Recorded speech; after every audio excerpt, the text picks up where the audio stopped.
Pok, dengar-dengar barang kebutuhan pokok mau dipajakin. Dibebaskan. Oh ya? Ceng, dengar-dengar jasa pendidikan mau dipajakin. Dibebaskan. Oh ya? Bu, dengar-dengar jasa pelayanan kesehatan dipajakin juga. Dibebaskan. Oh ya? Tak perlu khawatir, barang kebutuhan pokok, jasa pendidikan, dan jasa layanan kesehatan tetap bebas PPN. Pajak Kuat, Indonesia Maju.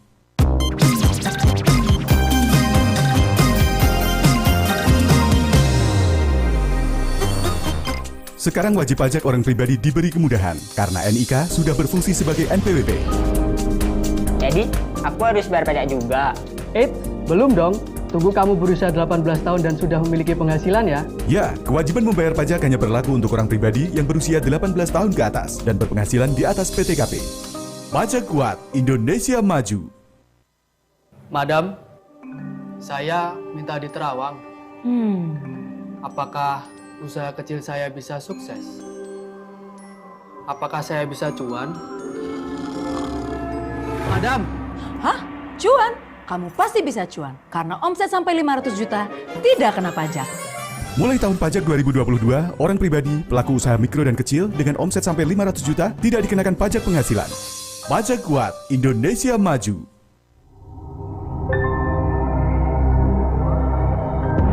Kenapa kamu gelisah?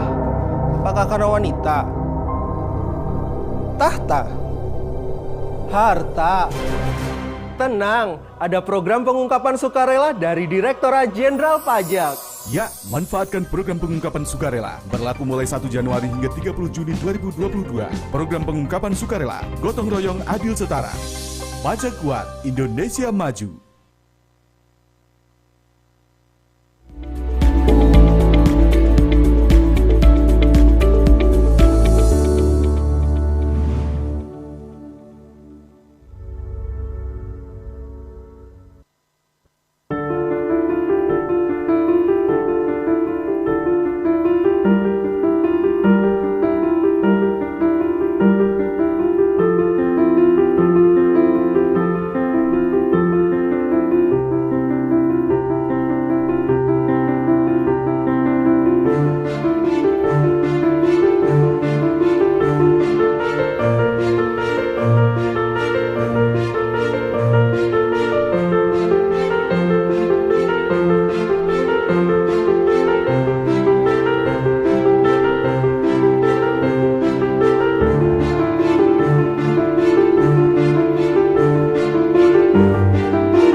Assalamualaikum warahmatullahi wabarakatuh. Selamat pagi, salam sejahtera untuk kita semua. Om Swastiastu, Namo Buddhaya, salam kebajikan, salam sehat selalu. Bapak Ibu sekalian, senang sekali saya Brigita Manohara bisa menemani Bapak Ibu tentunya dalam acara Talk Show PPS hasil kolaborasi dari DDTC News dan juga Direktorat Jenderal Pajak. Selasa pagi sarapan telur mata sapi buatan Ibunda. Cakep. Dibuat dengan cinta, minumnya susu, tetapi jangan nyemil rujak. Cakep. Selamat pagi Bapak Ibu partisipan semuanya. Selamat bergabung di talk show kolaborasi DDTC News dan juga Direktorat Jenderal Pajak. Saya kasih satu lagi supaya Bapak Ibu makin bersemangat pagi ini karena kita akan berdiskusi untuk bisa menjelaskan lebih jauh dan mengelaborasi lebih jauh mengenai program pengungkapan sukarela. Memasak sayur lodeh untuk dimakan bersama, cakep. Untuk memasak ingatlah menggunakan daun salam, cakep. Bapak Ibu partisipan semuanya, kita akan membahas program pengungkapan sukarela bersama dengan Pak Dirjen Pajak dan juga Pak Darussalam. Yeay, selamat pagi sekali lagi Bapak Ibu semuanya. Bapak Ibu seperti yang kita ketahui bahwa program pengungkapan sukarela ini merupakan kebijakan yang diamanatkan dalam Undang-Undang Harmonisasi Peraturan Perpajakan bahwa program ini sudah berlaku mulai tanggal 1 Januari 2022 hingga 30 Juni 2022 mendatang. Dan dengan PPS ini sebenarnya pemerintah membuat Anda para wajib pajak ini berkesempatan untuk bisa melaporkan atau mengungkapkan kewajiban pajak yang belum dipenuhi secara sukarela. Sekali lagi, secara sukarela melalui dua skema kebijakan, yakni yang pertama, wajib pajak orang pribadi dan badan peserta teks amnesti atas harta perolehan di tahun 1985 hingga 2015. Kemudian di skema yang kedua Bapak Ibu, ini adalah untuk wajib pajak orang pribadi dengan deklarasi harta perolehan 2016-2020. Nah, namanya juga kesempatan, jadi perlu dimanfaatkan. Tetapi sebelumnya kita memahami dulu supaya bisa melakukannya dengan baik dan benar. Dan untuk mengelaborasi lebih jauh tema kita, yakni mengikis keraguan program pengungkapan sukarela, saya sudah bersama dengan dua orang narasumber yang saya akan langsung saja perkenalkan kepada Anda. Yang pertama seperti yang tadi sudah saya mention adalah Direktur Jenderal Pajak Bapak Suryo Utomo. Pak Dirjen, apa kabar? Kabar baik. Sehat Pak Dirjen? Alhamdulillah sehat selalu. Harus selalu sehat dan bersemangat ya Pak supaya tax rasionya makin naik. Bismillah. Dan kemudian ada Ketua Umum Asosiasi Tax Center Perguruan Tinggi Seluruh Indonesia (ATPETSI) sekaligus pemimpin umum dari DDTC News, Bapak Darussalam. Pak Darus, apa kabar? Kabar baik, Mbak. Sehat ya Pak? Alhamdulillah sehat. Penuh dengan semangat karena bajunya sudah merah. Pasti. Sama merah kita nih hari ini. Iya, ini senada saya doang yang selingkuh ini kayaknya bajunya warna kuning. Sesuai dengan warna DJP ya Pak. Bapak, ini saya langsung tanya saja kepada Pak Dirjen. Pak Dirjen, banyak orang yang masih ingin tahu lebih jauh karena informasinya kan masih sepenggal tentang PPS ini Pak. Sebenarnya latar belakang PPS ini apa Pak Dirjen? Mbak Mano ya, selamat pagi juga untuk teman-teman ataupun para pemirsa seluruhnya. Jadi kalau mungkin tadi ditanya latar belakangnya apa kan gitu ya. Jadi kalau mungkin boleh sedikit saya mulai dari program pengungkapan sukarela dulu nih. Oke Pak Dirjen. Jadi program pengungkapan sukarela ini kan ada suatu program ya yang didesain yang ada dalam Undang-Undang Harmonisasi Peraturan Perpajakan. Yang tujuannya untuk memberikan kesempatan tadi seperti yang disampaikan oleh Mbak Manohara tadi. Kepada siapa? Kepada wajib pajak. Karena apa? Kita merasa perlulah kiranya wajib pajak diberikan kesempatan. Setelah amnesti yang dilakukan tahun 2016-17 kemarin, pada waktu itu kita belum memiliki akses informasi yang memadai, sehingga ada amnesti pada waktu itu ya. Nah, sekarang kita sudah memiliki akses informasi terhadap aset-aset keuangan dari beberapa negara dan termasuk juga yang ada di Indonesia. Nah, perlu kiranya diberikan kesempatan kepada siapa? Kepada seluruh wajib pajak. Paling tidak, yuk kita bareng-bareng lah. Apalagi negara membutuhkan, kan gitu ya. Negara membutuhkan sesuatu yang sustain, yang berkelanjutan untuk mendukung APBN. Dan kedua, pada saat situasi yang memang betul-betul luar biasa, pandemi COVID kemarin kan gitu kan, itu yang melatar belakangi sebetulnya. Karena for sure pajak merupakan bagian dari elemen APBN, dan kita membutuhkan banyak penerimaan. Sementara di sisi yang lain ada sesuatu yang mungkin kita juga bisa lakukan, tapi ada kesempatan diberikan kepada wajib pajak sebelum betul-betul kita melakukan aktivitas yang Penegakan hukum itu tadi ya Pak? menggunakan data dan informasi yang kami dapatkan. Kalau boleh jujur aja ya, sekarang terakhir kami dapatkan informasi kan di tahun 2020-2021 nih.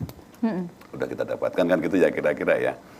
Nah, dengan undang-undang ini sebetulnya ada suatu session lah kira-kira. Sebelum kami menggunakan itu dengan sebaik-baiknya, proper kan gitu ya, kesempatan pada seluruh wajib pajak, yuk kita laporkan deh. Karena ujungnya adalah sesuatu yang belum terlaporkan dalam SPT. Tapi kembali ke masalah tadi latar belakangnya kan gitu ya, bahwa dengan situasi COVID luar biasa kemarin kan kita mesti mendudukkan cerita sebetulnya. Kita konsolidasikan secara menyeluruh fiskal yang ada. Tujuannya satu tadi, supaya APBN kita yang memang tugasnya kuat untuk kemaslahatan masyarakat. Mulai dari kalau pas kemarin jagain kesehatan, kan gitu ya, jagain kesehatan itu kan salah satu yang paling utama pada waktu situasi pandemi COVID ya. Kemudian ekonomi kan agak mengkeret tuh kemarin, kita stimulit untuk lebih supaya bergerak lebih cepat. Dan di sisi yang lain banyak juga perlindungan sosial diberikan untuk jaga kesejahteraan masyarakat. Nah, memerlukan sesuatu kan di situ tuh. Makanya kita rapikan dalam suatu susunan konsolidasi fiskal, dan yang diharapkan adalah konsolidasi fiskal yang berkelanjutan. Jadi kita ciptakan fondasi. Untuk menciptakan fondasi, nah seluruh elemen masyarakat ini ada. Karena pajak itu bukan hanya kepentingan satu atau dua bagian, tapi seluruh bagian dari masyarakat Indonesia. Makanya sebelum kita jalan ke depan, kita kasih kesempatan dulu nih, ya kan, yuk sampai dengan tahun 2020 kita settle. Nah, kita harapkan 2021 onward gitu ya, ke depan ya sudah sama-sama kita semua masuk ke dalam sistem, dan sistem inilah sebetulnya yang menjaga sustainabilitas dari penerimaan perpajakan dan kepatuhan wajib pajak. Cuman Pak Dirjen, tadi kan Pak Dirjen kan sempat mention terkait mengenai tax amnesty. Nah, banyak orang ini yang bingung, apa bedanya sih sama tax amnesty ini? Kan dulu udah pernah ada, nah sekarang namanya lain. Apa bedanya Pak Dirjen? Kalau kita boleh sedikit cerita lagi nih, ya nggak apa-apa kan, ini kan kita sharing ya supaya masyarakat gamblang, juga pun confirm ya. Jadi kalau dibilang beda, bahwa yang pertama situasi yang mungkin membedakan. Jadi pada waktu amnesti dulu kan, tadi saya sampaikan, akses informasi kan kita belum dapat nih. Financial account atau akun keuangan ya, yang ada di dalam negeri dan di luar negeri kan kita belum mendapatkan secara otomatis pada waktu itu. Makanya kita dudukkan dengan amnesti, memberikan settlement dalam pengampunannya kan gitu ya. Nah, kita ajak mereka masuk. Supaya apa? Ya pada waktu nanti di titik masanya semuanya sudah dalam lintasan kan gitu kira-kira.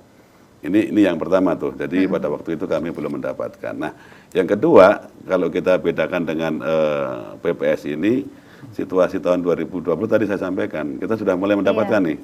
Ya kan, sebelum kita gunakan untuk assessment, ada kesempatan lagi nih, satu kesempatan sebelum betul-betul kita truly menggunakan itu sebagai basis enforcement. Dan tujuannya yang pertama nih, kalau kita bicara amnesti waktu itu kan pengen membawa uang-uang ataupun aset yang semula nggak ketahuan nih Mbak. Di SPT juga nggak ada sebagian di luar negeri, pengennya masuk ke Indonesia, muncul ke dalam sistem ekonomi, itu pada waktu tax amnesty itu. Nah, kalau yang sekarang, ya hampir sama sih sebetulnya. Kalau masalah aset ada yang di dalam negeri, ada yang di luar negeri kan gitu kan, dibawa masuk ke Indonesia yang di luar negeri. Pengennya apa? Meningkatkan ekonomi, kalau dari sudut pandang itu. Kemudian yang beda lagi nih Mbak Manuara ya, masalah waktu. Kalau waktu dulu kan 9 bulan kita letakkan ya, dengan 3 tarif yang berbeda. Early bird, jadi mana yang duluan tarif lebih murah. Kalau sekarang ya tarifnya relatif sama. Ada 2 kebijakan kan, kebijakan satu itu untuk yang peserta tax amnesty pada waktu itu yang belum seluruhnya melaporkan harta 2015. Tarifnya lebih tinggi daripada tarif tax amnesty waktu itu. Kalau dulu kan 2, 3, 5 kan kita bicara paling gampang ya, 2, 3, 5 untuk dalam negeri. Kalau sekarang kan 8 nih sebetulnya. Kalau barang di dalam negeri atau barang dari luar negeri masuk ke Indonesia kan tarifnya 8. Ada insentif kalau memang untuk spesifik penggunaannya, masukin ke SPN atau masukin ke apa namanya instrumen-instrumen yang kita perlukan peningkatan seperti apa namanya ya energi terbarukan misalnya. Itu yang dengan tarif lebih murah. Nah, sedangkan yang kedua nih, yang bedanya yang kedua nih, kalau kita bicara untuk kebijakan yang kedua, itu kan penghasilan, sebetulnya penghasilan yang tanda kutip nih, kita apa namanya, kita berikan kemudahan adalah harta yang merupakan representasi penghasilan dari 2016-2020. Karena masih baru, ya tarifnya lebih tinggi. Ya kan, tarif normalnya adalah 14 kan gitu ya, 14% kan. Kalau diinvestasikan ketemunya 12 karena ada insentif di situ. Kalau barang tetap di luar negeri tetap 18%. Tapi itu lebih murah daripada kalau kita kenakan PPh orang pribadi. Lebih gede lagi. Wages itu paling tinggi 30% kan gitu tuh. Jadi sebetulnya ini kalau dikatakan beda nggak dengan tax amnesty pada waktu itu, ya beda. Situasinya beda kan gitu ya. Kemudian tarifnya juga beda, masa waktunya juga beda. Dan untuk yang kedua, terus terang aja, yang kita desain waktu itu hanya untuk orang pribadi. Untuk yang kebijakan kedua ya, itu hanya untuk orang pribadi saja. Dan representasinya adalah penghasilan yang berubah menjadi wujud harta. Kan kira-kira seperti itu. Mau tahu lagi bedanya lagi? Iya Pak. Karena khawatirnya kalau penghasilannya mungkin tidak dilaporkan, jangan-jangan dia pelihara tuyul gitu loh Pak. Nah, penghasilan nggak dilaporkan, pelihara tuyul nggak apa-apa, asal ada duitnya kan. Mesti bayar PPh. Tarifnya kan paling nggak 30%. Nah ini yang mungkin duit ini kan bisa berubah menjadi harta yang lain toh. Nah itu Pak, tiba-tiba muncul soalnya Nah Pak. tiba-tiba muncul harta, dari mana asalnya monggo silahkan. Kalau belum dibayar pajaknya, ikutkan PPS. Supaya gamblang, jelas, dan tidak ada dusta lagi di antara kita. Kira-kira gitu. Keinginannya seperti itu ya, pengennya ya sesama elemen masyarakat bangsa lah. Pajak dipakai untuk pembangunan, ya sama-sama kita gotong royong kan gitu ya. Apapun juga yang kita miliki dan memberikan hasil ke kita, bagi sebagian untuk negara dalam Tapi bentuk pajak. Pak, ini durasi waktunya kan jauh lebih pendek ya Pak dibandingkan yang kemarin. Yang kemarin 9 bulan tadi Bapak sampaikan, yang ini kan 6 bulan. Betul. Nah, untuk bisa mengantisipasi kendala-kendala yang dimungkinkan terjadi nih Pak. Nah, antisipasi dari DJP seperti apa Pak Dirjen? Nah, kalau antisipasi mungkin gini ya Mbak Mano ya, saya sedikit cerita. Yang pertama yang jelas kita menggunakan model pelaporan atau deklarasi online. Jadi no antri-antri kayak No dulu antri-antri. ya Pak. Ini sedikit cerita aja nih. Ya. Pada waktu tanggal 1 Januari, ya kan? 1 Januari itu kan habis tahun baru ya. Kita kan habis melek-melekan tuh, kalau bahasa Jawa itu melek-melekan lah ya Pak Darus ya. Habis melek-melekan kita baru tidur tuh. Ternyata ada wajib pajak yang sudah submit untuk ikut deklarasi. Nah itu tadi masalahnya, ya kita pengen memberikan servis ya supaya tidak ada antri-antri kan gitu tuh. Dan kemudian yang kedua kan juga sederhana sekarang, tinggal cek aja harta yang belum ada di SPT seperti apa, kalau belum ya dilaporkan kan gitu aja kan. Jadi so easy dan deklarasinya pun juga formulirnya sederhana kok. Udah nggak jelimet yang tebel-tebel gitu ya Pak? Enggak jelimet, jadi istilah kata ya tinggal ngisi formulir apapun juga yang kita miliki. Dan saya yakin kan dengan pengalaman TA waktu itu kan sekuensi cerita kan muncul ya. Dulu pernah ikut TA, sekarang ngisi SPT, dan kemudian kita ingat harta yang dimiliki belum dilaporkan di SPT, nah tinggal laporkan di PPS ini, dideklarasikan. Jadi sederhana sih. Nggak ruwet seperti yang orang bayangin ya Pak dan ya. tinggal klik bayar, submit selesai. Gitu doang Pak? Iya. Orang ngebayanginnya soalnya dalam bayangan kita kalau dulu tax amnesty kan udah ngisi-ngisi banyak, ribet, dilampirin, terus habis itu dihitung sendiri. Kalau ini enggak ya Pak? Enggak, kalau ini sih relatif tidak ribet. Karena semuanya dipandu lewat otomasi, jadi nggak perlu ke kantor juga sih.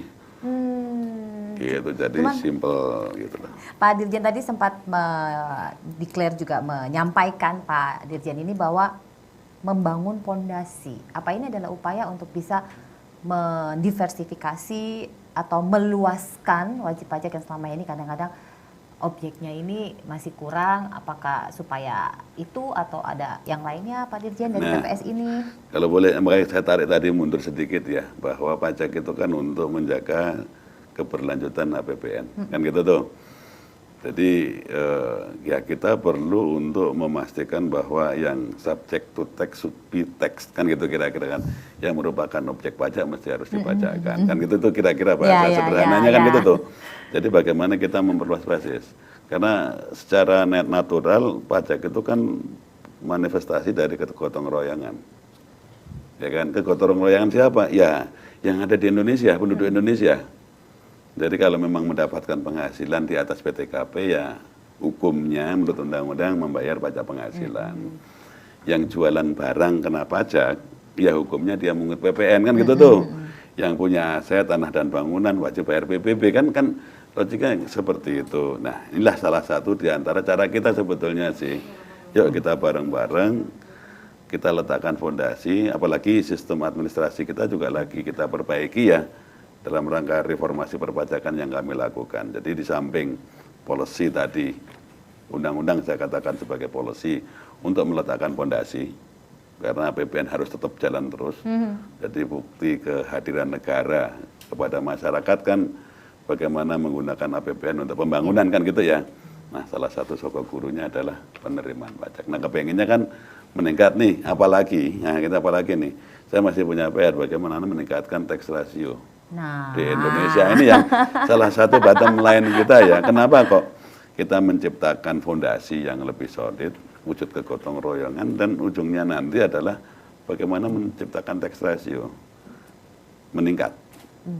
Kalau meningkat tax ratio insya Allah lah, jadi ada space buat negara ini untuk terus biar melakukan sustain. berkelanjutan. Programnya pun juga bisa apa kira-kira yang harus terselenggara. dilakukan untuk pembangunan infrastruktur, apa yang dilakukan oleh pemerintah untuk jagain masyarakatnya. Nah itulah fungsinya di situ sebetulnya. Pak, tapi kalau ini kan online Pak ya, no ngadat-ngadat kan Pak. No ngadat-ngadat. Karena itu deg-degan kita Pak, udah ngisi Pak, jelimet sampai jereng-jereng gitu Pak, terus tiba-tiba dia mati Pak. Enggak, sekarang Down lagi. Enggak, sekarang ya, Pak? termasuk juga SPT yang sekarang kita lakukan pun. Ini kan kebetulan ketemu SPT nih. Barengan. Nah, bulan ini kan bukan hanya kita ngomongin PPS sebetulnya, tapi yang in the short akhir bulan ini SPT orang pribadi mesti selesai dimasukkan. Nah ini, saya juga dalam forum ini sekaligus ngajak nih, menghimbau, mengingatkan kepada wajib pajak orang pribadi ya, yang belum menyampaikan SPT, saya mohon kiranya untuk SPT tahun 2021 juga disampaikan by the end atau akhir dari bulan Maret 2022 ini. Nah, sekalian diingetin. Nyambung. Nah, saya jagain dua nih, jagain submission untuk SPT, ya kan, sistem kita mesti kawal, dan jagain submission dari PPS. Nah, Dua-duanya kita paralel. Dan insya Allah lah, no ngadat-ngadat lah. Paling pada waktu pemeliharaan nih, mohon maaf, kemarin kita lakukan pemeliharaan kan gitu ya. Jagain, karena yang kita khawatirkan gini nih Mbak Mano, tidak hanya memudahkan layanan, tapi kita juga jagain keamanan. nah itu Pak, hacker Cyber kan security sekarang ini yang makin mesti, ngeri, Pak. betul, ini yang kita terus jagain. Makanya kemarin kalau ada tanda kutip pada ngadat, kan kita lagi pemeliharaan nih. Kita juga naruh nih dalam sistem supaya sistem kita ini juga aman. Jangan sampai sistem kita ini digigitin oleh orang lain gitu loh kira-kira. Insya Allah aman lah kalau selama yang kita jagain bareng-bareng. Nah itu ya Bapak Ibu sekalian, paling tidak sudah bisa memberikan gambaran secara gamblang seperti apa kemudian program pengungkapan sukarela. Nah kalau sudah ada keingintahuan yang mendalam dari Bapak Ibu sekalian para partisipan, silakan saja langsung menuliskan pertanyaan di link di bawah ini supaya nanti di segmen 4 saya bisa sampaikan kepada para narasumber. Itu tadi penjelasan dari Pak Dirjen, bagaimana kemudian tanggapan dari Pak Darussalam. Sesaat lagi usai jeda, tetap bersama kami.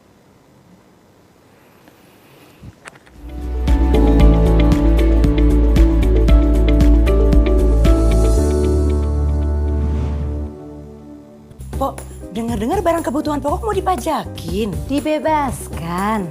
Oh ya? Ceng, dengar-dengar jasa pendidikan mau dipajakin. Dibebaskan. Oh ya? Bu, dengar-dengar jasa pelayanan kesehatan dipajakin juga. Dibebaskan. Oh ya? Tak perlu khawatir, barang kebutuhan pokok, jasa pendidikan, dan jasa layanan kesehatan tetap bebas PPN. Pajak kuat, Indonesia maju.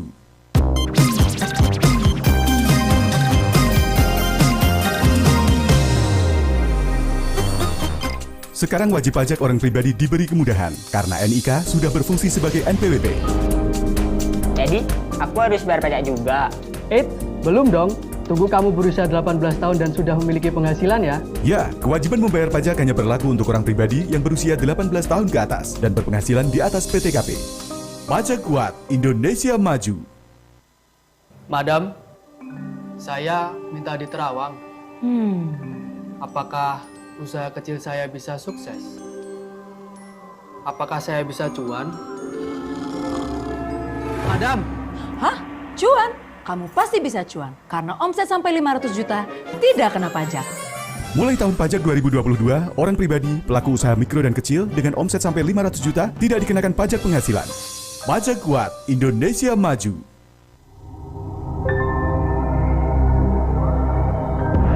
Kenapa kamu gelisah? Apakah karena wanita? Tahta? Harta? Tenang, ada program pengungkapan sukarela dari Direktorat Jenderal Pajak. Ya, manfaatkan program pengungkapan sukarela berlaku mulai 1 Januari hingga 30 Juni 2022. Program pengungkapan sukarela, gotong royong adil setara. Pajak Kuat, Indonesia Maju.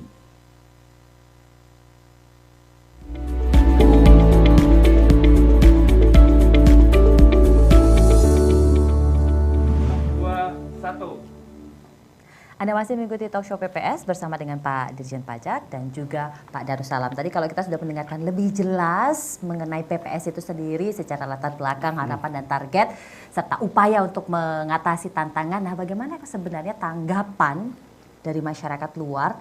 Nah, kita langsung tanya sama Pak Darus. Pak Darus, ini ada skema baru yang digunakan oleh pemerintah yang banyak orang masih belum mengerti barang apa ini. Nah, kalau Pak Darus melihat dengan kebijakan yang diterapkan oleh pemerintah, tanggapan Pak Darus seperti apa? Ya, memang pada awalnya kita saya sebagai wajib pajak seperti wajib pajak lainnya bertanya-tanya ya, ini ada apa dengan PPS kan gitu. Belum lama teks amnesti baru aja diluncurkan. Sekarang kok ada PPS. Jadi saya punya pandangan, pada awalnya punya pandangan tersendiri terkait dengan PPS ini. Apakah PPS ini tidak nanti menimbulkan kesan yang kok pemerintah kok condong kepada wajib pajak yang tidak patuh? Itu kan kesan pertama. Kedua, bagaimana nih perasaan yang wajib pajak yang selama ini patuh gitu, kok tahu-tahu ada PPS lagi seperti itu kan? Lantas juga ada yang berkesan wah berarti ini pemerintah tidak bisa menanggulangi ketidakpatuhan wajib pajak kan gitu ya. Nah, ini tanggapan biasa yang ada di masyarakat ya pada awal isu ini beredar, dan ketiga dalam perjalanannya sampai hari ini kan sudah 3 bulan ya. Iya, nggak berasa ya Pak, udah 3 bulan ya? 3 bulan dan nggak terasa. Tetapi dengan 3 bulan ini semua orang berproses ya, termasuk saya di dalamnya. Saya lantas kita sesama dengan wajib pajak sering diskusi ya, sering diskusi apa nih maksudnya seperti apa kok ada lagi PPS ini seperti itu. Nah, saya pun juga banyak membaca lagi pengalaman negara lain. Ternyata di negara lain ya PPS ini ya dengan segala bentuknya ini memang juga terjadi di banyak negara. Jadi hal-hal yang wajar dalam konteks menanggulangi kepatuhan wajib pajak. Memang di sini untuk membawa wajib pajak yang tadinya tidak patuh dan ingin patuh itu bukan proses yang 1-2 gitu. Jadi proses yang lama dan panjang yang mungkin saja mengulangi kebijakan-kebijakan yang sudah ada. Nah, itu yang terjadi. Nah, dari pengamatan saya ternyata ada hal yang menarik nih ya. Ketika suatu negara itu banyak wajib pajaknya yang tidak patuh, tetapi sebenarnya tuh mereka ingin patuh gitu loh. Apa yang harus diambil pemerintah negara tersebut? Ya ini membuat suatu kebijakan yang mana kebijakan itu bagaimana menjembatani mereka, memberikan perlakuan khusus yang tetap dalam kerangka, tetap memperhatikan keadilan itu sendiri. Artinya begini, artinya kebijakan itu juga tidak mencederai wajib pajak yang selama ini patuh, tetapi juga jangan sampai kalau ini dikenakan kepada mereka yang ingin patuh kebijakan pajak yang pada umumnya, wah itu luar biasa beratnya. Ngapa? Itu mengalami keengapan yang luar biasa, Ya, Pak, luar biasanya. biasa. Jadi ketika ingin patuh tapi kebijakannya ini kita nggak mungkin melakukannya, beban pajaknya luar biasa. Nah, disinilah saya pikir kebijakan semacam PS ini adalah jalan tengah menurut saya. Jalan tengah yang memang harus diambil mau nggak mau. Yang penting tujuan akhirnya bagaimana yang mereka selama ini tidak patuh. Saya yakin mereka ingin pasti, dan sebagian besar pasti ingin patuh. Mereka nggak mau lagi lah berperilaku seperti dulu gitu kan. Kadang kalau kita beraktivitas di ruang gelap itu nggak kelihatan, Pak. Jadi kadang-kadang bisa nabrak-nabrak. Nah ini kan dibuat secercah harapan dan cahaya seperti itu ya, Pak. Nah inilah yang diambil di banyak negara dan Indonesia pun juga mengikuti gitu ya apa yang sudah dilakukan di banyak negara. Jadi menurut saya ini kebijakan yang yang memang seperti itulah yang harus diambil untuk menyelesaikan ketidakpatuhan wajib pajak di banyak negara seperti itu. Nah sekarang kalau kita dalam konteks Indonesia nih, perilaku wajib pajak Indonesia seperti apa ya? Nah kalau kita sempat disinggung oleh Pak Dirjen, tax ratio kita yang masih ya di bawah 2 digit untuk berapa tahun ini, termasuk juga yang cukup rendah di kawasan Asia Tenggara seperti itu kan ya. Jadi memang ya ini persoalan bersama kita gitu ya untuk membawa bagaimana ini wajib pajak ini menjadi patuh. Nah dalam konteks keadilan tentunya juga kita nggak ingin pembiayaan negara ini dibebankan kepada mereka-mereka saja kan yang selama ini ada di sistem kalau gitu kan seperti itu. Yang sudah tercatat. Ya, sudah tercatat gitu. Nah bagaimana yang di luar sistem ini juga ikut juga saling membahu-membahu dengan wajib pajak yang sudah patuh. Jadi sebenarnya ini agar beban negara ini semua dibagi secara proporsional sesuai dengan kemampuannya seperti itu. Nah terakhir ya, dari hasil perenungan saya yang mengubah persepsi saya yang pada awalnya mempertanyakan kenapa harus Kayaknya bukan ada. Bapak aja, kayak banyak orang yang tanya, Pak ini barang Ini apa saya wakil dari mereka gitu kan, jadi gitu kan. Tapi itu fakta di lapangan seperti itu gitu kan. Jadi apalagi sekarang kan di masa pandemi ya, kalau menurut saya kontribusi pajak salah satu lewat PPS ini adalah tadi kalau Pak Dirjen kan jelas bahasanya kegotong royongan. Kalau saya pakai istilah solidaritas gitu kan ya. Jadi bahkan kalau saya lihat terkait dengan kontribusi pajak di negara lain yang terjangkit dengan pandemi, misalnya di negara Meksiko itu ada pajak solidaritas Pak Dirjen. Oh itu yang memang sengaja diadakan kebijakan ya nggak ada pilihan. Kalian yang mampu, ya tolonglah negara. Dan itu diberlakukan jangka pendek kok Mbak. Cuma 3 bulan saja. Itu di Kolombia 3 bulan. Artinya apa? Artinya ya ayo bersama-sama. Gotong royong itu solidaritas. Nah makanya bagi mereka yang selama ini belum patuh, ya ayolah bergotong royong kontribusi pajak melalui program PPS ini. Seperti itu. Cuman Pak Darus, tadi Bapak sempat mention bahwa banyak yang ragu-ragu. Nah jangan-jangan ragu ini karena nggak tahu Pak. Kan katanya kan tak kenal maka tak sayang benarnya Pak Darus ya. Nah sementara dulu Pak Darus waktu teks amnesti kan begitu gencar mensosialisasikan supaya basisnya tadi semakin luas, pendapatan pajak kita semakin naik dan tentunya pajak kita untuk kita nih Pak Darus. Nah kalau dari catatan Pak Darus, apa sih catatan yang penting yang bisa Pak Darus berikan? Ini udah 3 bulan, masih ada 3 bulan sih sebenarnya. Nah apa yang masih dibenahi sebenarnya kalau bicara tentang sosialisasi dan lain-lain? Ini mewakili suara teman-teman lainnya, suara wajib pajak. Yang ini mungkin saya juga sampaikan kepada Pak Dirjen gini ya. Yang ada di benak mereka, di benak kami, kalau memang kalau memang Direktorat Jenderal Pajak itu punya data atau informasi, kenapa nggak dieksekusi saja? Nah ini seolah-olah seperti itu. Jadi langsung enforcement. Ini menjadi keraguan mereka. Jangan-jangan informasi itu nggak ada kata mereka. Tetapi saya lebih tegas jangan-jangan ini sebenarnya. Tapi saya sampaikan juga, memang menurut saya dengan data dan informasi yang mungkin yang sudah ada di DJP itu sebenarnya bagi itu DJP kalau mau ya, dia akan terapkan saja. Iya. Tetapi kan kita tahu sistem pajak kita kan dibangun atas self assessment system. Artinya apa? Artinya wajib pajak itu diberi kepercayaan. Nah, ini yang roh sistem ini yang mungkin dijaga oleh teman-teman Direktorat Jenderal Pajak yang tidak mau menerapkan secara konfrontasi menurut saya. Jadi sistem ini tetap dijaga, dibangun ya. Kita sistemnya self assessment.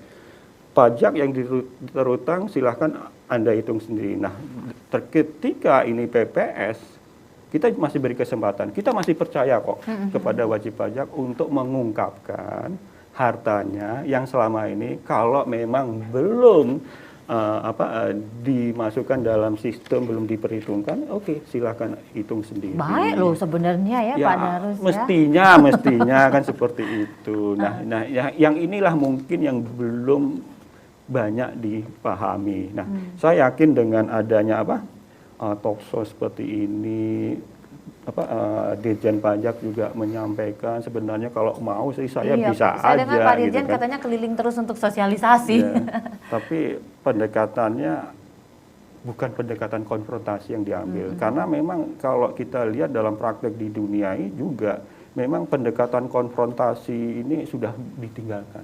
Itu paradigma lama. Paradigma yang dibangun adalah sinyal bahwa ketika informasi ini sudah ada, kami bisa mendeteksi perilaku para wajib pajak. Inilah paradigma baru yang dikembangkan. Barat kata, aku tahu loh apa yang kamu punya, jadi no ngadi-ngadi lagi ya gitu ya Pak ya. Cuman Pak, ini dari sepengamatan Pak Darus juga ya. Ini kan ada 2 paralel program yang berjalan bersamaan, yakni PPS dan juga SPT. Tadi Pak Dirjen sampaikan. Kalau dari sepengamatan Pak Darus nih sebagai seorang analis yang dulu juga berpengalaman mengamati teks amnesti sampai sejauh ini dengan raihan catatan dari Ditjen Pajak, ini bagaimana Pak Darus? Ya memang ini waktunya menurut saya pemilihan waktunya tuh berbarengan ya. Mau PPS dulu atau mau lapor SPT dulu gitu kan. Iya. ya itu memang juga dirasakan kan seperti itu ya. Jadi menurut saya sebenarnya tidak ada masalah ya. Sebenarnya itu bisa juga inline ya, sambil kita membetulkan SPT masa lalu sekalian jalan menurut saya.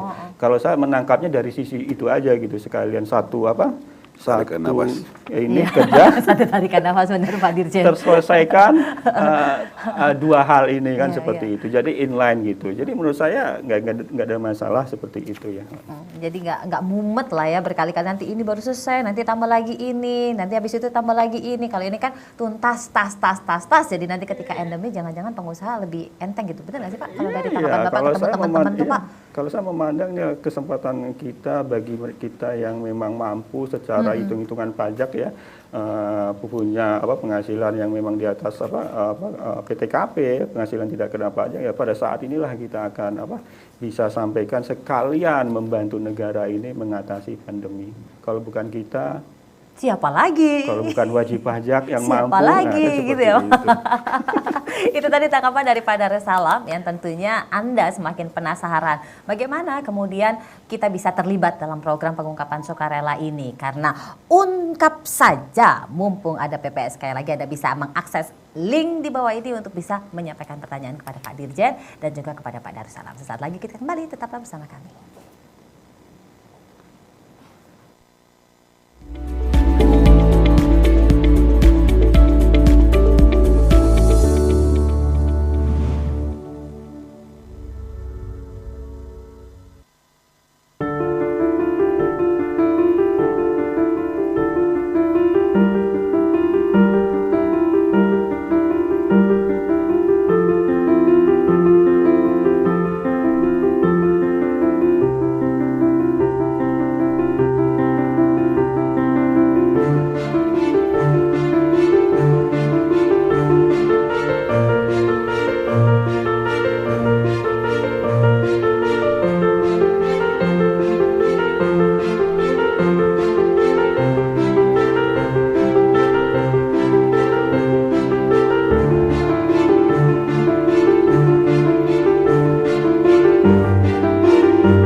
Masih di Talk Show PPS, ini merupakan kolaborasi dari DDTC News dan juga Direktorat Jenderal Pajak bersama dengan Pak Dirjen dan juga Pak Darussalam membahas tentang mengikis keraguan program pengungkapan sukarela. Pak, tadi sudah dengar kan Pak tanggapan dari wajib pajak yang disampaikan oleh Pak Darussalam. Kenapa sih kok nggak langsung diungkap saja? Jangan-jangan nggak punya. Jangan-jangan DJP ini memang terlalu baik sebenarnya Pak. Mbak Manu, Pak Darus, makasih ya. Kalau masalah data dan informasi, enforcement kita lakukan dalam beberapa tahun, ya kita nggak perlu ngomong di publik lah. Banyak yang kita lakukan, penyidikan, orang digisling juga ada kejadian, ya Pak Darus tahu lah ya. Dan kita nggak terlalu publikasikan. Ya itu memang bagian dari proses kita. Nah saya sedikit kembali nih, kembali ke yang Pak Darus sampaikan tadi. Betul nggak gini, kita punya data kan gitu ya? Kami mengumpulkan data. Tadi saya bilang bahwa data akses informasi segala macam gitu ya, itu kami kumpulkan dan tahun 2020 kami sudah dapatkan. Dan ini saat ini nih, kita mulai deg-degan ini. Kan, kita mulai deg-degan ini. Saya kepengennya kan kalau kami ya institusi pajak ini kan yang penting adalah partisipasi masyarakat untuk gotong royong. Sebetulnya kan gitu tuh. Ini alasan utama Ultimate ya PPS goal-nya ya kan Pak gitu ya. kan, bagaimana membawa masyarakat wajib pajak ini masuk ke dalam sistem administrasi perpajakan. Apalagi di Undang-Undang HPP salah satu diantaranya nih bahwa NIK nomor identitas kependudukan adalah NPWP. Kalau sekarang kan orang minta NPWP, kalau besok orang nggak usah minta NPWP. Udah otomatis Melekat di NIK itu adalah NPWP. Masalah aktivasi mungkin nanti kita bicara yang berbeda. Jadi saya menggunakan momentum Undang-Undang HPP ini untuk memang betul-betul mendudukkan sistem administrasi perpajakan. Dalam rangka tadi jagain perluasan tax base, jagain bagaimana partisipasi masyarakat. Yuk kita bareng-bareng bangun negara deh, gitu kita kira bahasa sederhananya. Dan yang kami lakukan saat ini nih, Bapak dan Ibu sekalian, kalau mungkin boleh ya, dengan data dan informasi yang kami punya saat ini, kami nih teman-teman kami di lapangan udah mulai nih kirim istilah kata reminder lah. Surat cinta. Ya, kalau kemarin saya ngirim, saya sendiri yang teken blasting email ya, untuk mengingatkan SPT. SPT akhir Maret, tolong disampaikan. Saya sampai di tanda kutip bukan diprotes ya anak saya sih, kok aku dikirimi, Iya, kau juga, punya Pak. NPWP masa kok enggak, kan gitu kan. Iya, saya udah dikirimin Nah, 2 Pak kali Manu juga dapat kan, dikirimin. Dan yang tanda tangan saya kan, Iya. nah, ya itu tadi. Cinta sekali DJP gitu kan ya. Istilah kata dengan informasi yang kami miliki, kami mencoba untuk ngingetin sebetulnya. Nah, itu untuk SPT, sama pun juga dengan PPS ini sebetulnya. Kami lakukan sosialisasi segala macam, tapi di sisi yang lain, kami mencoba mengekstrak nih data dan informasi yang kami punya, kami cocokin dengan wajib pajak yang ada di sistem informasi kami. Ada yang sudah terdaftar ber-NPWP dan ada yang belum. Ada yang belum, Pak? Ada yang belum ber-NPWP, tapi punya aset. Oh iya, ya. Tiba-tiba di tabungannya ada berapa miliar gitu ya Pak ya, padahal itu nggak punya tadi, NPWP. Makanya saya kepengen nih, mungkin ya karena logika yang tadi disampaikan oleh Pak Darus, saya kepengen tuh ngajak masyarakat Indonesia ini memang menjadi bagian dari sistem perpajakan. Yang memang harus bayar, yang nggak harus bayar, yang nggak bayar. Kalau perlu malah masyarakat yang memang perlu dibantu, dibantu. Pemerintah kan juga sering sampaikan, yang berpenghasilan ya memang dia harus kontribusi kan gitu tuh. Kalau yang memang tidak berpenghasilan atau kurang penghasilannya ya tidak harus berkontribusi. Dan bahkan negara hadir untuk memberikan bantuan. Nah, sedikit saya balik yang disampaikan Pak Terus tadi, bahwa saat ini ya nanti kalau ada masyarakat wajib pajak tiba-tiba mendapatkan surat dari kami, Iya Pak, itu kan banyak, gitu tuh. Pak. Jadi Pada nanya, bingung, kami Pak. sebetulnya gini, ya istilah kata ngingetin aja lah bahwa Bapak dan Ibu ada dalam sistem kami, ada ini harta kami kumpulkan dari berbagai macam sumber. Kalau mungkin boleh saya sebut sumbernya ya, akses informasi perbankan di Indonesia. Oh iya. Satu, kan karena duit di bank kan. Akses informasi dari otoritas perpajakan negara lain, ratusan udah kita connect dengan mereka, kami dapatkan. Kan gitu tuh. Terus kemudian data aset yang di atas muka bumi ini, termasuk mobil dan sejenisnya, kan gitu ya. Ya kami coba kumpul-kumpulkan terus nih dengan para pihak, kami mencoba untuk gandeng. Karena wujud penghasilan itu kalau setelah selesai dikonsumsi jadinya harta kan gitu kan?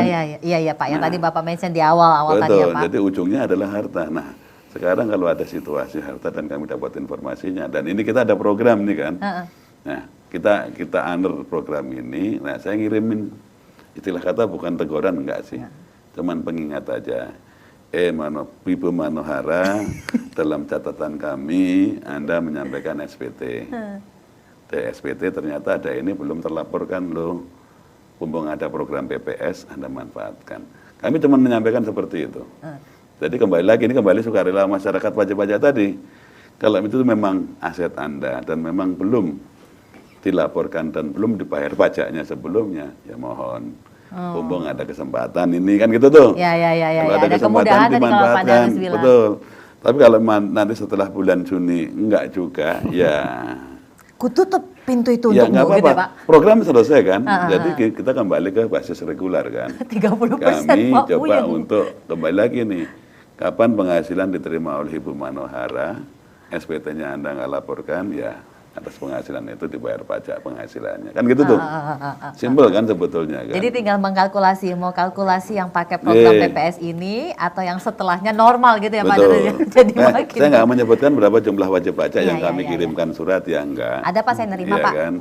Jadi Saya kalau aja misalnya nerima. ada teman-teman dari masyarakat wajib pajak mendapatkan, bukan berarti apa-apa. Kami cuma mengingatkan aja, ada sesuatu di dalam sistem kami. Kalau itu betul ya monggo, kalau tidak ya tolong jelaskan kepada kami aja nanti di kemudian hari. Tapi Pak Darus, apakah skema seperti ini yang tadi disampaikan oleh Pak Dirjen ya, yakni dengan blasting email dan lain-lain, masyarakat sudah tidak lagi ragu dengan apa yang tadi Pak Darus sampaikan, mulai dari jangan-jangan nggak punya datanya, jangan-jangan nggak paham, nggak ngerti, itu nggak sih Pak? Ya, kalau saya memandang surat-surat elektronik yang ditujukan kepada wajib pajak itu sinyal ya. Sinyal. Artinya apa? Kembali lagi dengan pernyataan saya, sinyal ini tidak langsung saya eksekusi loh kan gitu kan ya. Karena kalau yang saya perhatikan ya, era baru ke depan ya, hubungan antara wajib pajak dan otoritas pajak itu dibangun dari saling percaya dan saling terbuka gitu loh ya. Nah, seperti itu. Nah, inilah yang ke depan idealnya hubungan itu harus dibangun. Makanya benar ya, PPS ini tadi saya sampaikan ini diadopsi oleh 40 negara. Banyak sebenarnya Banyak sekali. ya. Dan dari 40 negara itu sebenarnya mereka juga secara informasi dan data itu sudah siap juga gitu kan ya. Sudah siap juga. Tapi kan karena celah itu masih ada, akhirnya masih ada yang belum tertib juga ya Pak. Nah, makanya karena era baru itu yang akan dibangun, yang saling setara, saling percaya, saling terbuka, dan itu pun yang akan kira-kira menurut saya itu yang akan dikedepankan oleh Direktorat Jenderal Pajak. Karena begini Mbak Mano ya, paradigma penegakan hukum dan pemberian sanksi itu sebenarnya paradigma lama. Karena teori paradigma ini pun kalau kita terapkan, banyak negara yang jarang melakukan pemeriksaan atau pemberian sanksi pada wajib pajak kan, tetapi wajib pajaknya juga patuh. Masalahnya apa? Masalahnya kata kuncinya ya informasi itu gitu loh ya. Jadi nggak bisa bohong lu ya, Iya, gitu ya Pak. Jadi tanpa harus diperiksa, tanpa harus ada sanksi besar, mereka secara sukarela sudah patuh gitu. Jadi menurut saya inilah seharusnya dibangun oleh otoritas pajak Indonesia. Jadi ya, dan ini pun sudah nampak ya, seperti ada program-program Cortex System, ada direktorat teknologi ya, dan Pak Dirjen, dan data ya, Data dan itu informasi ini kan perpajakan. ya, semuanya kan dalam konteks untuk membangun, mengumpulkan dan mengintegrasikan informasi itu. Dan saya yakin akan ada saatnya ini semua sudah terbangun dengan lengkap. Jadi, seperti itu. Udah jalan Pak Dirjen, itu direktoratnya dan lain-lain. Sudah, makanya Supaya tadi masyarakat nih tahu, ini udah siap ini sebenarnya. Jadi saya sampaikan tadi, saya nyambung Pak Darus ya. Kalau untuk institusionalitasnya kan sudah bentuknya, contohnya kan gitu kan. Satu, yang tadi SPT saya sampaikan kan gitu ya. Kalau yang PPS ini banyak surat saya kirimkan, walaupun tidak melalui elektronik juga Pak Darus. Ya. Jadi kalau yang elektronik itu kan yang ada email yang aktif bisa kita jangkau. Itu kami sampaikan secara elektronik. Tapi kami kan memiliki kantor operasional di seluruh Indonesia. Dan wajib pajak ini kan di seluruh Indonesia. Pokoknya dengan data dan informasi yang tadi Pak Darus sampaikan tadi ya.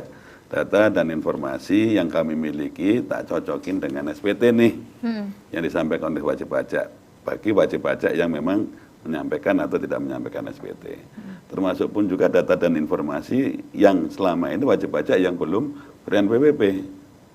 Makanya tadi saya sampaikan, Undang-Undang HPP, NIK itu NPWP loh. Jadi semua penduduk Indonesia itu adalah wajib pajak. Kan gitu tuh. Lantas kita mengatakan karena dia di bawah PTKP ya nggak perlu diaktifasikan. Kan gitu tuh kira-kira tuh. Tapi kalau yang di atas PTKP ya Anda harus aktif dong. Engage dengan otoritas dalam melaksanakan hak dan kewajiban.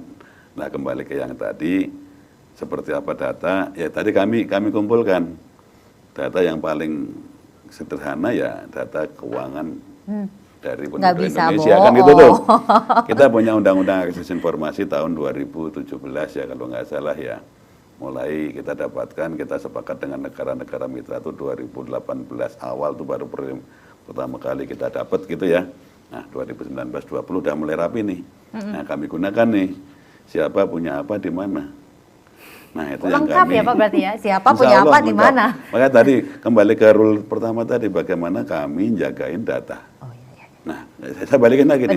Jadi data dan informasi kami kumpulkan dan kami jagain. Tapi kami gunakan, kata Pak Dres tadi, saya tuh lebih cenderung saya ingetin kepada masyarakat wajib pajak. Kemudian kalau diingetin jalan, ya selesai itu urusan. Tapi kalau diingetin enggak, ya kita tingkatkan sedikit Pak Dres.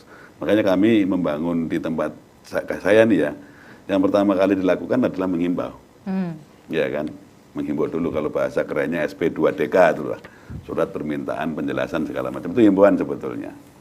Jadi nggak ujuk-ujuk kita meriksa, nggak kuat kita meriksa.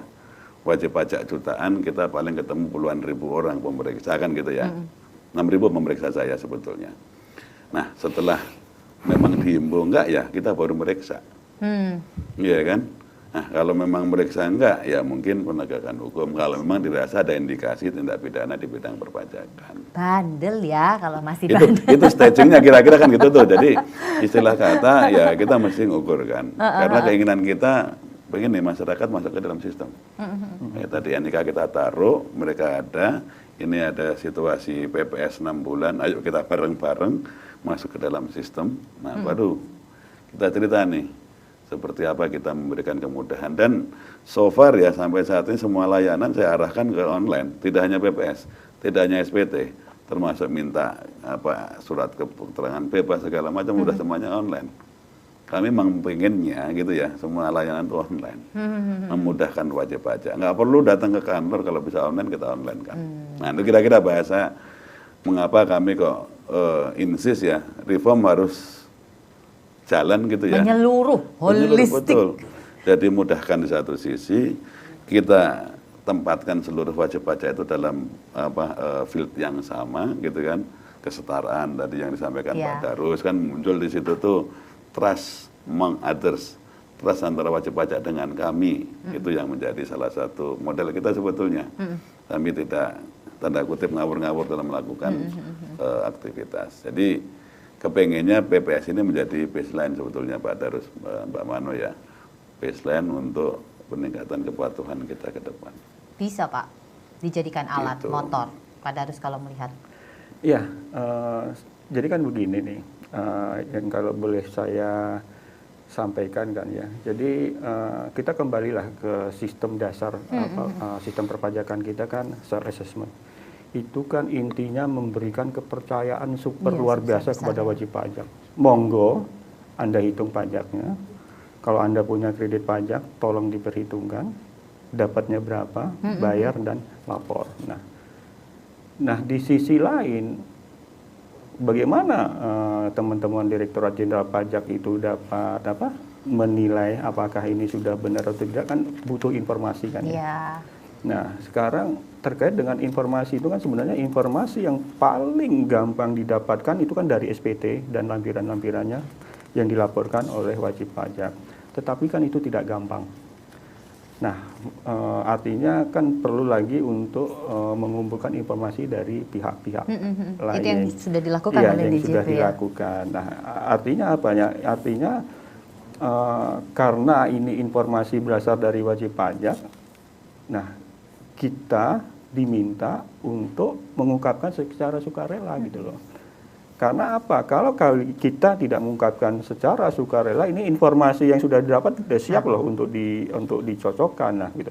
Jadi saya membayangkan gini ya, ke depan ya, dengan informasi dan diolah dengan sistem yang ada oleh Ditjen Pajak ini yang selalu dikampanyekan yang namanya compliance risk management ya Pak Dirjen. Betul, ya, CRM. seperti itu. Ini alat toolsnya ya kalau nggak salah ya dalam mengelola. Jadi ke depan nih kita nih Mbak Mano akan dikelompokkan nih sesuai dengan perilaku kepatuhan kita. Dari situ bagaimana Nggak tahu, Pak Darus. Direktorat Jenderal Pajak akan memperlakukan gitu.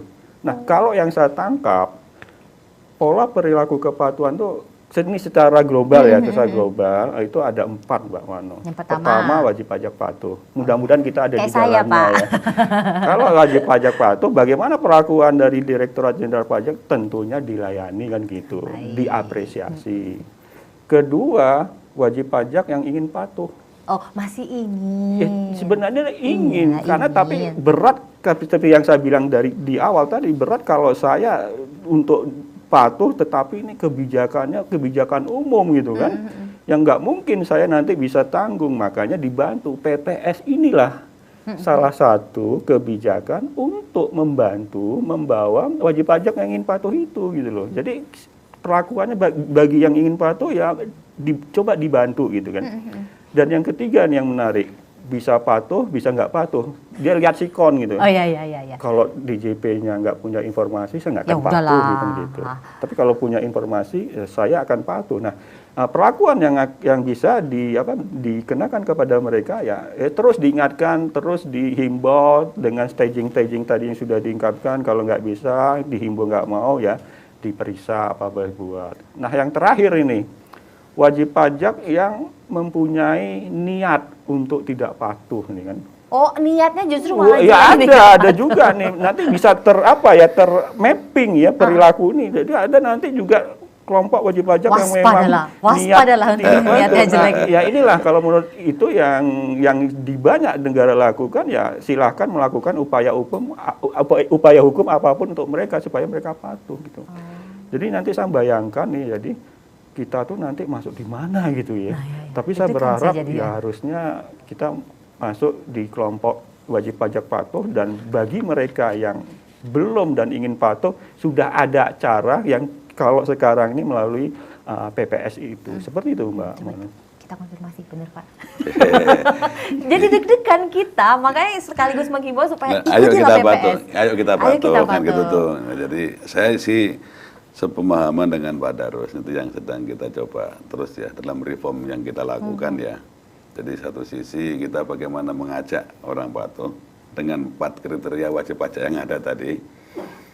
Compliance risk management pasti kita lakukan karena kami nggak mungkin melakukan enforcement untuk seluruh wajib pajak. Jumlah wajib pajak 7 jutaan, while kita punya orang paling puluhan ribu, anggotanya cuma 46.000. Nah, kan nggak mungkin kan kita melakukan bahasa sederhananya nggak mungkin mereka seluruh wajib pajak, nah, itulah kira-kira bahasanya. Yang kami lakukan apa ya tadi menggunakan data dan informasi untuk ngingetin, kan gitu tuh.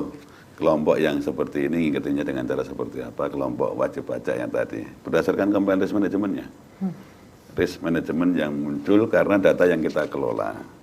Dan betul yang di awal sampaikan Pak Darus, self assessment, wajib pajak ngitung sendiri, bayar sendiri, ngelapor sendiri.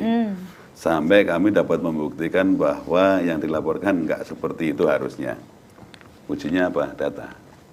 Makanya tadi menjadi valid, kita pengen ngajak semua masyarakat masuk ke dalam sistem pajak. Well itu yang nggak bisa dihindarkan kan karena tadi ya kita mencoba mengarah ke sana. Di sisi yang lain kita memberikan treatment tadi Pak Darus sesuai dengan konteksnya kan gitu ya. Itu ke depan makanya muncul satu periode ini 6 bulan ini nih. Cukup 6 bulan. Cukup 6 bulan ini ayo deh. Ya kan? Ayo kita bareng-bareng karena apa ya dalam periode 6 bulan Anda ikut PPS saya nggak akan lagi melihat cerita masa lalu lah. Yang akan kami lihat adalah ada nggak harta yang belum Anda ikutkan. Nah, itu aja kan sebetulnya kan. Jadi kami nggak ikut, misalnya ada peserta PPS, ya kan. Kemudian kami nggak akan meriksa aja juga mungkin nggak. Kecuali kami mendapatkan informasi adanya data yang nggak dilaporkan dalam PPS kan itu tuh. Pada saat kami ngumpulin terus nih kan gitu tuh. Nah ini bukan membuat ketakutan, enggak ya. Saya kepengen kita dalam satu frekuensi gitu ya. Ya deh kita bangun. Pondasinya ada di kita semua kok. Karena kita adalah bagian dari elemen bangsa Indonesia. Yang mesti nguatin Indonesia ya kita semua kan gitu kan. Nah dari situlah kita mulai dudukkan. Jadi ada kesempatan monggo deh. Ayo kita bareng-bareng ya Pak Terus ya. Siap. Jadi kita manfaatkan pada saat undang-undang sudah jalan, program ada, waktunya sampai dengan Juni, dan hari ini sudah 26 ribuan something ya. Kalau sedikit aku kasih update deh. Sekitar 26 ribuan wajib pajak bergabung ikut PPS, baik kebijakan 1 atau 2 kan gitu ya. Jumlah pajak penghasilannya sekitar 3,7-an triliun. Banyak. Asetnya ini yang saya kepengen asetnya itu muncul kemudian dipakai untuk ekonomi. Iya. Itu sekitar 36 triliun rupiah. Wah, lumayan Pak. Paling enggak ini ada nih barang baru yang belum selama ini dilaporkan. Anda udah diikutkan PPS kan. Nah ini asetnya kan bergerak terus nih. Membangkitkan ekonomi. Jadi nggak usah takut masa lalunya, ya kita bicara dari kedepannya ini seperti apa. Nah harapan patuhnya di situ sebetulnya sih. Kita tutup masa lalu dengan kejadian dengan program ini, ya kita looking forward. Ayo kita lihat deh mana. Sama seperti tiap waktu itu. Yang dulu ya kita selesaikan dengan amnesti, ke depan mulai ini aset bergerak. Dan termasuk sukses kalau saya bilang ya amnesti pada waktu itu ya. Ekonomi juga recover, dan saat ini juga ekonomi juga recover bagus kan. Ya, sebenarnya gitu, sudah ada upaya yang luar biasa dari Direktorat Jenderal Pajak untuk bisa membuat agar ekonomi ini semakin stabil dengan perluasan base dari hasil kepatuhan Bapak Ibu semuanya. Oleh karenanya, ungkap saja mumpung ada PPS. Nah, itu tagline-nya. Dan buat Anda yang masih pengen tanya, karena nanti di segmen selanjutnya kita akan menjawab pertanyaan dari Anda, silakan akses link di bawah ini untuk bisa bertanya kepada dua narasumber saya, supaya setelah ini yang masih tadi kalau kata Pak Darus ingin menjadi baik bisa memanfaatkan sebaik-baiknya momen PPS ini. Sesaat lagi kita kembali, tetaplah bersama kami.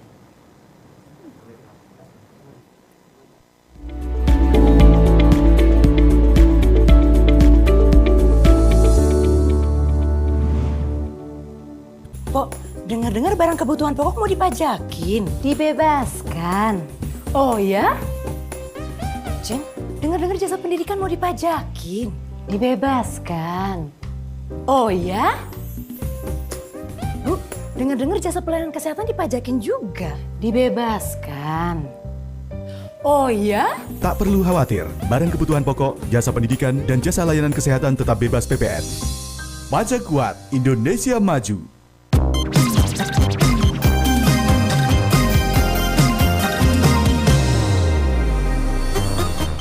Sekarang wajib pajak orang pribadi diberi kemudahan karena NIK sudah berfungsi sebagai NPWP. Jadi, aku harus bayar pajak juga. Belum dong. Tunggu kamu berusia 18 tahun dan sudah memiliki penghasilan ya. Ya, kewajiban membayar pajak hanya berlaku untuk orang pribadi yang berusia 18 tahun ke atas dan berpenghasilan di atas PTKP. Pajak kuat, Indonesia maju. Madam, saya minta di Terawang. Apakah usaha kecil saya bisa sukses? Apakah saya bisa cuan? Madam! Hah? Cuan? Kamu pasti bisa cuan karena omset sampai 500 juta tidak kena pajak. Mulai tahun pajak 2022, orang pribadi, pelaku usaha mikro dan kecil dengan omset sampai 500 juta tidak dikenakan pajak penghasilan. Pajak kuat, Indonesia maju.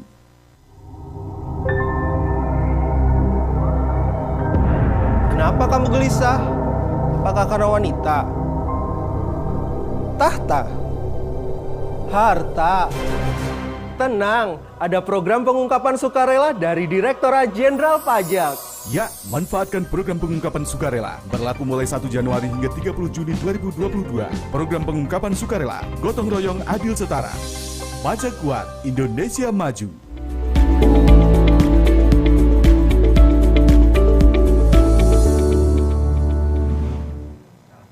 Bapak Ibu sekalian, berakhir pekan di Kota Jember, cakep. Dari Jakarta melintas tol lewat Pekalongan, cakep. Jika tadi kita sudah membahas bersama para narasumber, sekarang waktunya menjawab pertanyaan partisipan. Coba kita buka. Ini sudah ada beberapa pertanyaan Pak yang berhasil kita kumpulkan untuk bisa kemudian saya lanjutkan kepada para narasumber. Saya ke Pak Suryo dulu nih, ada pertanyaan untuk Pak Suryo.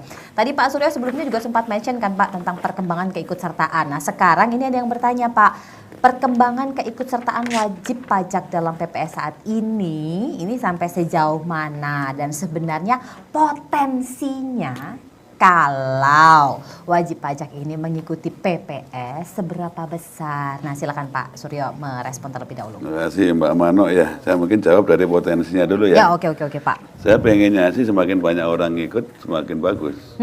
Ya kan, karena kembali tadi bahwa kita kan menyiapkan fondasi nih semua. Ya, harapan kita semua orang masuk ke dalam sistem bareng-bareng kan gitu ya. Kalau memang udah clean ya saya nggak akan, kita sih terima kasih kalau udah clean ya nggak ada masalah apa-apa. Ya kita masuk ke dalam sistem. Yang belum ya ini ada kesempatan kan gitu tuh. Ya. Jadi kalau target khusus saya kepengen ya sebanyak-banyaknya. Kan gitu tuh. Ya, Sebanyak-banyaknya. Karena apa, nanti asetnya pun juga akan memutar ekonomi kalau memang dia sudah deklarasikan. Nggak ada ketakutan kan. Oh nanti takut kalau asetnya dimunculkan, besok orang pajak datang lihat asetnya dari mana. Ya kayak kita kemarin yang shock Pak, tiba-tiba ada Gracie Rich yang sampai 500 miliar. Jangan-jangan nggak dilaporin gitu kan ya. Itu kan kita terus jalani. Tetap kita, kalau kami tetap apapun juga informasi yang ada di setiap media, kami tindak lanjutin. Kan gitu tuh, itu fungsi kami mengumpulkan, memvalidasi data yang ada. Nah, kemudian pertanyaan kedua yang tadi yang saya sampaikan Mbak Mano ya. Jadi ikut sertanya, kalau saya bandingkan dengan TA waktu itu kan masih cukup jauh ya. Kalau TA waktu itu kan sekitar 900-an ribu ya. Harapan saya sih kalau target orangnya tuh lebih dari tax amnesty sih. Kalau saya pribadi nih, kalau mungkin boleh ya. Cuman dari beberapa waktu, ini bulan ketiga ketemu di angka 26 ribuan ini yang saya kepengen masyarakat ya setelah, saya nggak underestimate juga lagi persiapan SPT kan gitu ya. Walaupun SPT itu kan tahun 2021, ya kan. Sedangkan PPS ini untuk tahun 2020 kalau kita bicara yang kebijakan kedua.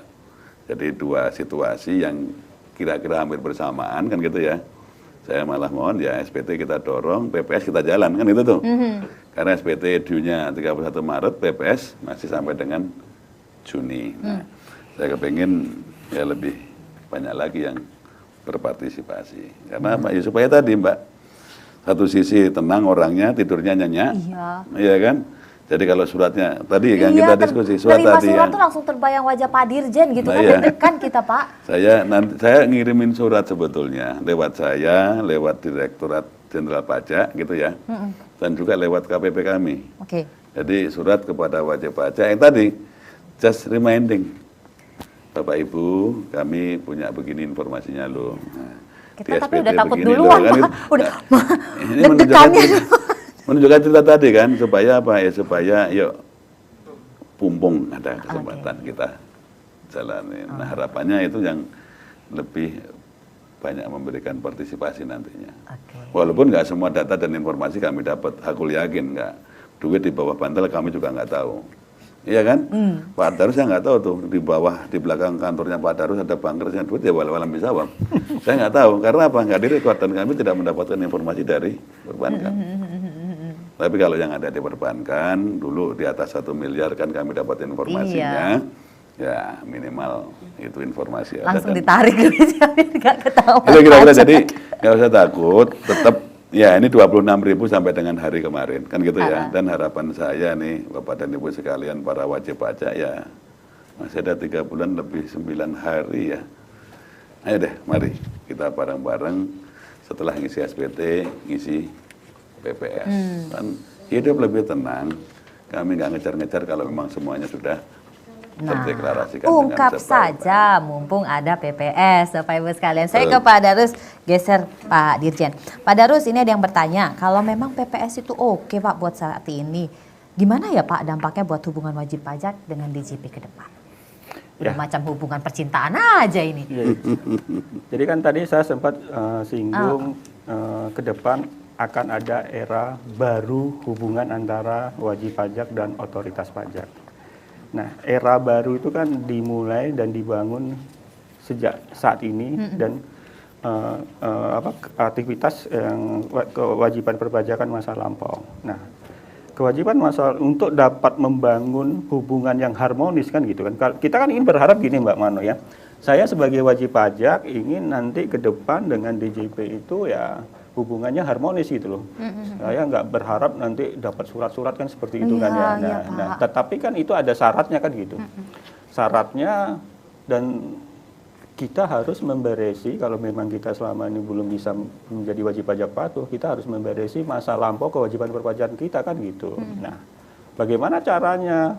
Ya, caranya adalah untuk saat ini kan sudah dibuka tuh pintunya. Apa yang disebut dengan PPS. Jadi menurut saya PPS itu adalah pintu untuk kita merajuk ya, menjalin bagaimana hubungan kita ke depan dengan otoritas pajak. Tentunya kita ada di kelompok tadi yang saya sebut, kelompok wajib pajak Pertama ya patuh, Pak harapannya. yang mana apa? Ya kita akan dilayani gitu kan, dengan senyum dan sebagainya ya. Tidak ada lagi surat-surat datang ke Ya rumah. Pak, itu bikin deg-degan seperti beneran deh. Saya itu, lagi-lagi ulang, gitu kalau kan. dapat surat dari Ditjen Pajak itu bikin, aduh. Ya, jadi intinya bagaimana dengan hubungan ke depan, PPS adalah pintu yang sudah dibuka untuk merajuk hubungan ke depan tersebut. Ya, jadi supaya lebih harmonis ibarat Betul, kata. betul. Tidak ada dusta di antara kita dan wajib pajak. Nah, kita geser lagi. Ini yang tadi sebenarnya sudah saya tanyakan Pak, tetapi mesti dimention lagi supaya masyarakat wajib pajak yang menyaksikan ini bisa lebih yakin untuk mengikuti program pengungkapan sukarela nih Pak Dirjen. Susah nggak sih Pak PPS Pak? Enggak susah. Nah, harus dimention lagi nih Pak. Gampang, tinggal masuk ke dalam tautan yang ada di Direktorat Jenderal Pajak, portal kami ada di situ. Tinggal dibuka formnya, tinggal diisi. Nanti habis itu pasti ada cerita sebelum submit, bayar dulu pajaknya. Baru masukkan nomornya, submit. Insya Allah semuanya aman. Dan saya so far ya sampai saat ini untuk PPS saya belum mendapatkan keluhan mengenai layanan aplikasi online yang kita lakukan. Jadi so far servernya aman ya Pak? So far servernya aman, cuman saya mau nitip nih Mbak Mano ya. Karena kan beberapa waktu kemarin kan agak dikhawatirkan dengan cyber activities ya. Jadi banyak data yang leak di beberapa tempat kan gitu ya. Kemarin sempat bocor juga tuh Pak aplikasi-aplikasi datanya Pak. Saya kepengen gini, kalau di sistem internal kami kan saya cek terus nih, relatively stabil nggak ada masalah. Nah, saya pengen menghimbau kepada masyarakat wajib pajak yang menggunakan layanan ke Direktorat Jenderal Pajak. Itu yang paling worry itu kan sistem internet itu kan nandain nih. Kalau kita masukin password aja kadang-kadang kan ditanyain kan, apakah Anda mau simpan password kan gitu ya. Nah, saya minta tolong kepada seluruh masyarakat wajib pajak sering di-renew, di-update password yang dimiliki. Karena password Anda itu kebaca loh secara internet things gitu ya. Karena saya sering pakai tuh, apakah Anda mau menyimpan password? Wah, ini yang nanya siapa? Ternyata kan memang sistem. Bukan sistem DJP loh ya, ini sistem yang ada di dunia mayanya ya. Nah, untuk mengurangi, karena kami terus menjaga ini Mbak Mano ya, untuk bukan kerahasiaan, jadi keamanan dari akses informasi, keamanan dari sistem informasi kami itu kami terus melakukan maintaining. Nah, saya meminta masyarakat wajib pajak nih yang mengakses ya terus protokol untuk memperbaiki password itu khususnya sering dilakukan. Jadi itu memang barangkali. sinergi bentuknya adalah bukan hanya dari upaya maksimal Direktorat Jenderal Pajak untuk mengupdate, mengupgrade sistem dan server, tetapi Anda juga wajib pajak wajib merenew terus supaya tetap aman dan terjaga, kira-kira gitu. Tapi bicara aman, terjaga dan yang macam-macam tadi nih Pak Darus sudah dijelaskan oleh Pak Dirjen ya. Kalau kita bicara tentang PPS, ada nih banyak yang tadi Pak Darus juga mungkin sudah sampaikan masih galau. Ikut nggak ya, ikut nggak ya, ikut nggak ya, ikut nggak ya. Karena kan informasinya kemana-mana. Yang tadi Pak Darus juga sudah mention. Nah akhirnya banyak yang tidak yakin. Ini Pak Darus sebagai pakar mesti menjelaskan lagi Pak. Memention perlu tidak? Oke. Jadi memang kalau saya selalu mengikuti ya diskusi teman-teman di luar, diskusi teman-teman wajib pajak terkait dengan perjalanan PPS ini ya. Memang pada awalnya mereka masih bertanya-tanya ya. Kedua dari sisi kepastian karena waktu itu pun baru ada undang-undangnya, sementara aturan turunannya juga belum ada. Berarti tapi kan belum, Pak? yang Sudah, waktu itu Udah ya? belum ada. Saya kan cerita dari awal nih ya. Waktu itu belum ada di awal, mereka juga banyak bertanya-tanya, sementara memang belum ada aturan turunan yang lebih lengkap kan gitu. Tetapi dengan setelah terbitnya aturan turunan itu, apa yang mereka yang perdebatkan, diskusinya itu mulai terjawab gitu ya. Jadi menurut saya memang untuk dapat percaya itu memang butuh waktu proses ya, dan mengikuti juga aturan-aturan yang turunan, dan aturan-aturan turunan pun saya yakin itu untuk merespon ya, merespon banyak pertanyaan, banyak isu yang terjadi di masyarakat. Nah dengan adanya aturan turunan sudah ada dan teman-teman juga mulai melakukan sosialisasi secara masif. Kalau saya lihat dari teks amnesti dulu itu kan bedanya, kalau sekarang itu kan ada penyuluh ya, profesi fungsional penyuluh gitu kan, dan ini kan saya lihat di setiap kantor wilayah, kantor itu mereka secara terjadwal ya memberikan itu, dan saya yakin dengan informasi yang dari kita percaya dari sisi kredibilitas dan validitas itu bisa dipegang, dan saya yakin kita nggak perlu ragu lagi, apalagi dengan model talk ini ya. Pak Dirjen langsung yang menjelaskan, bilang, yang saya kalau boleh dianggap sebagai representasi kan ya, terkait dengan isu-isu di lapangan, dan tadi saya sudah dengar sudah diklarifikasi dan sudah dikonfirmasi.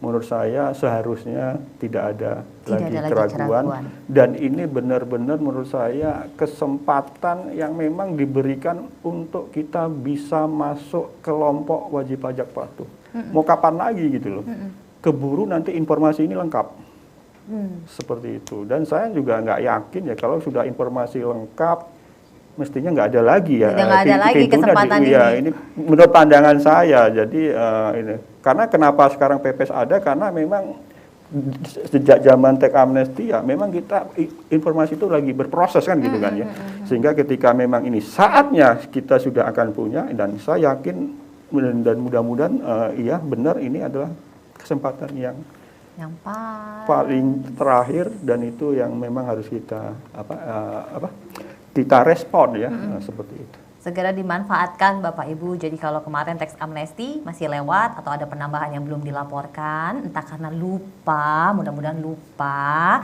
Nah ini segera dimanfaatkan saja PPS-nya sampai 30 Juni. Pak Dirjen, saya akan minta closing statement dari Pak Dirjen. Oke, makasih Mbak Mano Hara. Jadi dalam konteks PPS ini, Bapak dan Ibu sekalian yang saya hormati, ini adalah suatu kesempatan yang baik bagi kita semua untuk reconcile lah, kira-kira kan seperti itu. Kita buat babak baru kepatuhan pajak ke depan, karena kita sudah menyiapkan landasan sebetulnya melalui program PPS yang ada di Undang-Undang Harmonisasi Peraturan Perpajakan dan beberapa aktivitas yang lain. Nanti kita bisa lihat satu-satu ya untuk Undang-Undang Harmonisasi Peraturan Perpajakan, dan kita pengennya menciptakan sistem perpajakan yang berkeadilan. Yang memang memiliki penghasilan lebih ya saatnya memberikan kontribusi lebih kepada negara. Yang memang tidak memiliki penghasilan di atas penghasilan tidak kena pajak ya tidak memang harus memberikan kontribusinya, dan bahkan negara hadir untuk memberikan bantuan kepada yang bersangkutan. Nah untuk keperluan itu pasti negara membutuhkan sesuatu, yaitu pajak sebagai pilar yang salah satu pilar penerimaan yang penting untuk menjaga sustainabilitas, keberlanjutan, kekuatan dari APBN yang memang tugasnya melindungi seluruh bangsa Indonesia. baik kesehatannya, baik kesejahteraannya, baik pun juga infrastrukturnya. Jadi saya sangat mengharapkan dan meminta, malahan ini adalah situasi, ada program yang hanya 6 bulan kita jalankan, silahkan dimanfaatkan, kami akan layani, kami akan govern sedemikian rupa supaya masyarakat tidak takut untuk memanfaatkan program pengungkapan sukarela ini. Dan setelah program selesai, ya kita bicara kepatuhan yang berkelanjutan, Pak Darus ya, kepatuhan yang berkelanjutan. Dengan memanfaatkan apa? Data dan informasi yang dimiliki di sistem informasi Direktorat Jenderal Pajak. Baik. Itu aja barangkali Mbak Manwarah pesan kami. Gak usah takut untuk memanfaatkan program pengampunan sukarela ini. Yakinlah dengan PPS dan segera manfaatkan PPS. Ya, kira-kira gitu ya Pak Dirjen. Pak Darus, silakan Pak Darus, kalau ada Pak Darus. Ya, sebentar lagi, nggak lama lagi kita akan memasuki, saya selalu bilang era baru. Nah, itu yang kita nanti-nantikan ya Pak era ya. baru hubungan otoritas pajak dengan wajib pajak berdasarkan 3 pilar tadi ya, saling setara, saling menghormati, dan saling terbuka. Untuk dapat kita memasuki era baru itu, terutama bagi wajib pajak yang belum patuh, PPS adalah pintu yang ada dan yang tersedia saat ini, dan itu adalah pintu yang terbaik untuk kita memasuki ke rumah era baru tersebut. Pintunya sudah disediakan. Jadi hanya pintu itu yang bisa kita pakai. Jadi menurut saya kita nggak ada pilihan. Ya, bagaimana sekarang kita memanfaatkan pintu PPS itu untuk menyambut era baru hubungan tersebut. Itu yang bisa saya sampaikan, Mbak Mano. Kalau saya minta terakhir nih untuk Bapak-Bapak berdua, 1 kalimat Pak, 1 kalimat saja berkaitan mengenai mengikis keraguan program pengungkapan sukarela. Pak Darus, 1 kalimat. Ungkapkan saja. Mumpung ada PPS, boleh kita kasih tepuk tangan untuk Pak Darus. Dan terakhir Pak Dirjen, 1 kalimat saja. Jangan ragu, ikuti saja PPS. Anda tidur lebih tenang, lebih nyenyak.